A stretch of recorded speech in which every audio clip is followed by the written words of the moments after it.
안녕하세요. 정보통신 컨설턴트 정상민입니다. 여러분과 함께 정보통신 지식 공유하며 저는 행복하고 여러분은 유익한 시간 가지시면 좋겠습니다. 이번 시간에는 디지털 라디오 방송의 원리에 대해 알아볼 텐데요. 디지털 라디오 방송 개요로서 디지털 신호로 표현된 영상이나 음향을 기반으로 이루어지는 방송을 의미합니다. 여기에서는 지상파나 유선방송, 위성방송을 통한 디지털 방송 기술만 다루며 IPTV 등의 인터넷 기반 디지털 방송 기술은 제외합니다. 아날로그 방송보다 SNR이 월등하고 아날로그 방송에서 나타나는 고스트 현상도 나타나지 않습니다. 디지털 라디오 방송에는 유럽의 DA 방식, DRM 방식과 미국의 IBOC 방식 등이 있습니다.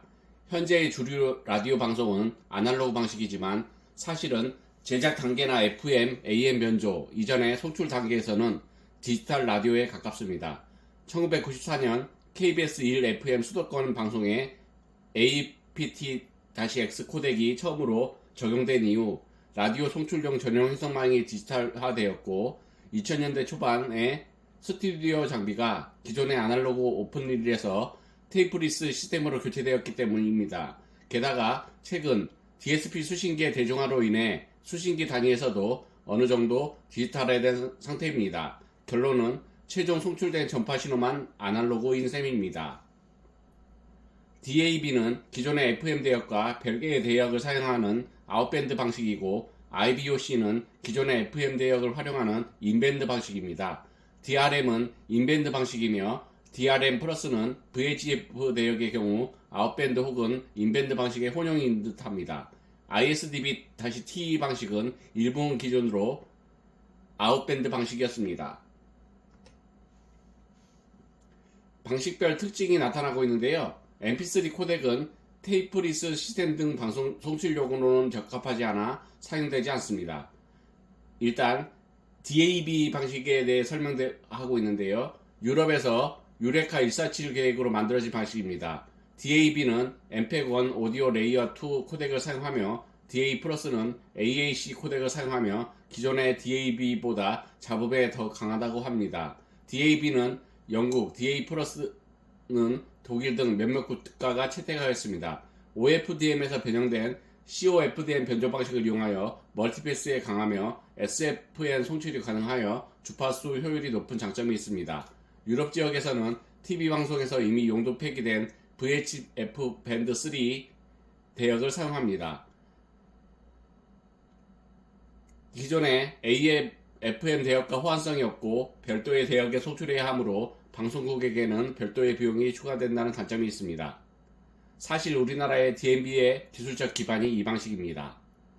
IBOC 방식은 별도의 대역에 별도의 콘소시엄을 구성하여 송출해야 하는 DAB의 단점에 대응하기 위해 미국에서 개발된 방식입니다. 미국에서는 HD 라디오로 알려져 있습니다. 디지털 전환이 완료된 경우 각 방송국당 최대 송출 가능 비트레이트가 300kbps까지입니다.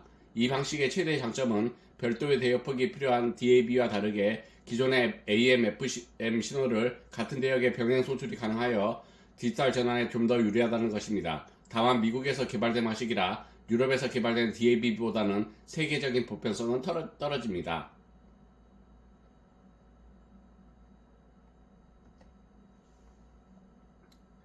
이어서 DRM 플러스 방식에 대해 설명하고 있는데요.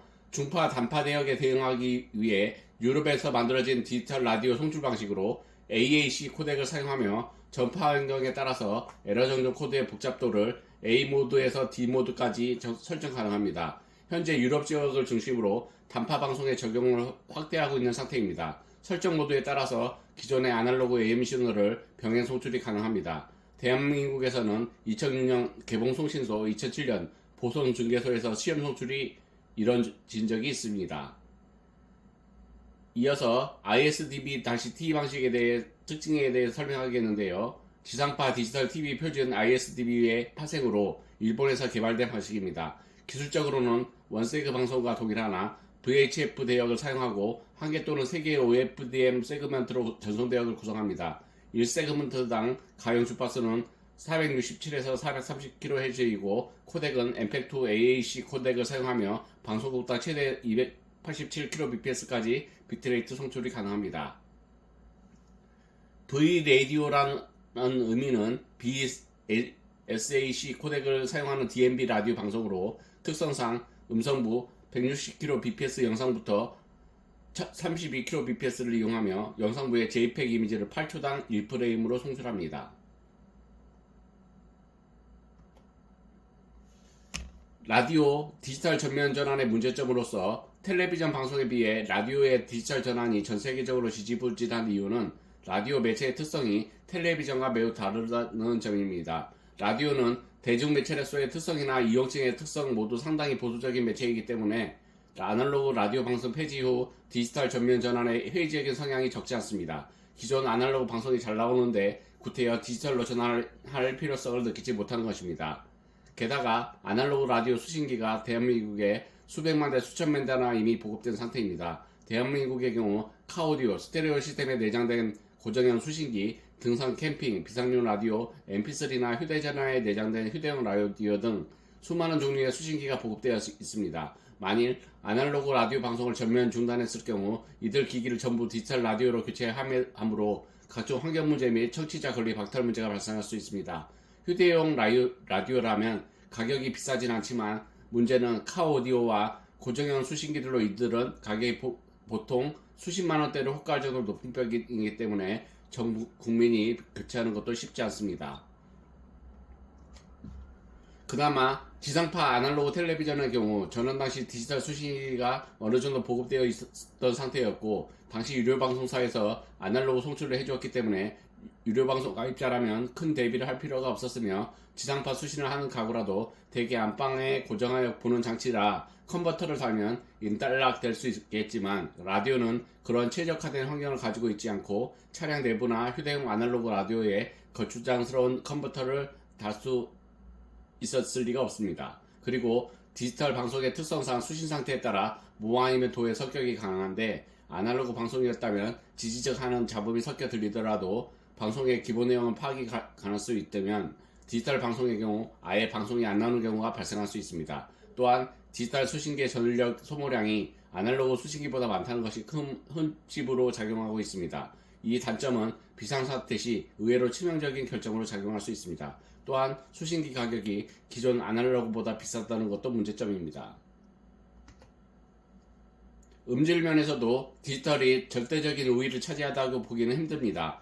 190kbps급 비트레이트의 괜찮은 성능의 최신식 코덱을 사용한다면 일부 민감한 황금기를 제외하고는 모두가 만족할 수 있는 스펙상으로는 기존의 아날로그 FM보다 우월한 음질을 제공할 수 있습니다. 하지만 제한된 주파수 대역의 방송국 수를 늘리기 위해 비트레이트 수를 128kbps 이하로 줄이고 게다가 코덱이 영국의 사례처럼 상당히 나갈바 빠진 mp2 포맷을 사용한다면 엠팩 압축 오디오 특유의 치차름으로 번복이 된 불쌍한 상황이 나타날 수 있습니다. 보통 음원 사이트에서 제공하는 최소 음질인 128kbps급 mp3 정도면 크게 신경 쓰지 않고 들을 수 있지만 그 이하로 떨어지면 일명 전원기 소리가 나기 시작하면서 청취자들이 거부감을 느끼게 됩니다. DMB의 음질의 경우 지상파 라디오와 비교해도 확연하게 차이가 나기에 금방 알아차릴 수 있습니다.